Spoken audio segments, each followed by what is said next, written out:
Prandaj, do të shikosh se Allahu xhaleshanuhu I qëndroi në krah profetëve të tij, njerëzve të mirë dhe të drejtë, e I suportoi që drejta gjithmonë të triumfojë, pra edhe nëse kalon një farë kohe.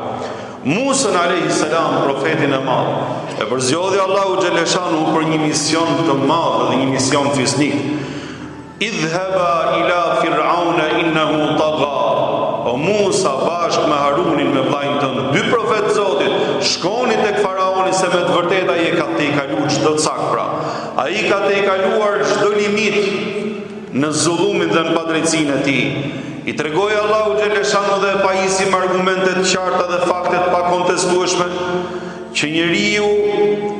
që ky njeri, pra Musa alayhis salam, ti shkonte njeriu më zullumqar të kohës tij, njeriu më të padrejtë kohës tij, dhe ti tregonte pra faktet edhe argumentet e Allahu xhaleshanu.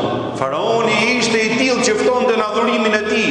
Ai e quante dhe konsideronte veten e tij hyjni, pra si Zot përpara të gjithë njerëzve. Subhanallah. Po ta mendosh historinë dhe ta vësh veten tënde në realitetin e asaj kohe, në ngjarjen e asaj kohe. 10.000 magjistar, cilët I ftoi Faraoni dhe I joshi me çdo lloj gjëje dhe me çdo lloj stimuli dhe çmimi, vetëm si që të mundte të vërtetën edhe të drejtën, pra Musa alayhis salam dhe misionin ose mesazhin e tij.